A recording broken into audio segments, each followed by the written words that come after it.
Det kommer vel nok sådan bag på de færreste, at japanerne har sådan lidt anden tilgang til humor, end vi har her i Skandinavien, ikke? Ja, det kan man også. I Japan, for eksempel, der er det store nye. Det har været op at køre 1 år eller 2. Men anyhow, man bruger rigtig mange penge, rigtig mange mennesker går op i det her nye computerspil, som hedder Vocaloid.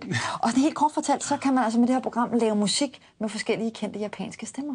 Yes, og derfor så har de formået at skabe en dejlig, kan man godt kalde hende, kvindelig sangerinde, som hedder Miku Hatsune. Jeg har ikke lige hørt om hende før, men jeg har set hende, og man kan ikke undgå at blive sådan lidt overrasket og lidt farvet over, hvordan det her det egentlig fungerer. Vi kan lige prøve at starte med at se, hvordan hun ser ud her.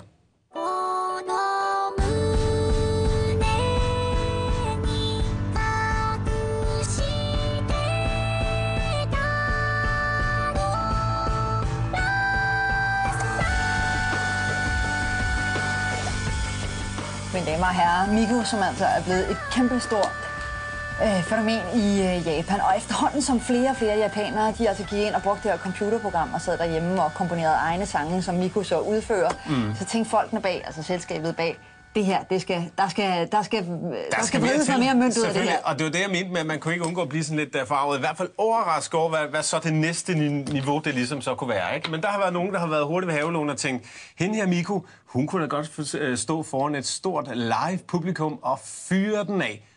Og det kan man faktisk godt sige, hun gør sådan her.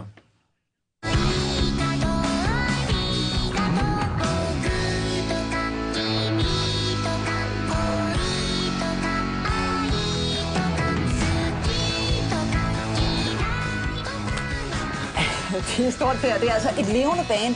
Selvfølgelig fuldt op af den gode Miku, som er et computeranimeret hologram, som så danser rundt på scenen. Nemlig, og det er alle de her lysrør, man kan, som ligesom Star Wars-svær står publikum med i hånden, og det ligner jo, at hun står rigtig på scenen. Der er egentlig en stor skærm, som folk kigger på, og så via sådan noget 3D-effekt, så får hun lov til at fyre den af, mens bandet står og spiller ved siden af. Det må altså være lidt kunstigt som musiker at stå og spille op af sådan en storskærm en halvanden times tid. Og sige, nu fyrer vi den af! Ja. Hun er 16 år gammel, lille nips. Ofte så optræder hun, eller faktisk som altid, så optræder hun i sådan en tætsiddende sygeplejerske kostume, og der er noget lovkort og noget selvsiddende indenover. Der skal jo være lidt frækt ind over det, men man tror, det her det er så et engangstilfælde, men det er det jo selvfølgelig ikke i Japan. Der er nemlig også hende her.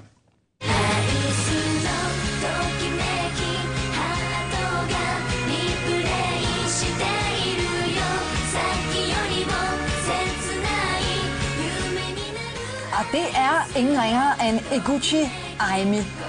Hun var det 7. medlem af pigegruppen AKB48, som ikke er en rockergruppe. Jeg skulle lige til at sige det. Det lyder meget forkert, når man siger sådan, men det er det ikke. Hun vagte altså rigtig meget opsigt med en fotoserie i det japanske Playboy Weekly.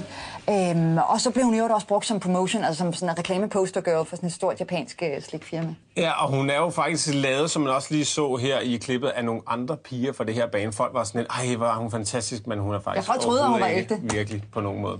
Så må vi jo se, hvad det bliver det næste skridt i Danmark. Man ved aldrig, om Rasmus Seebach kommer til at stå i en 3D-udgave og fyre den af, men ja, det må tiden vise. Godmorgen.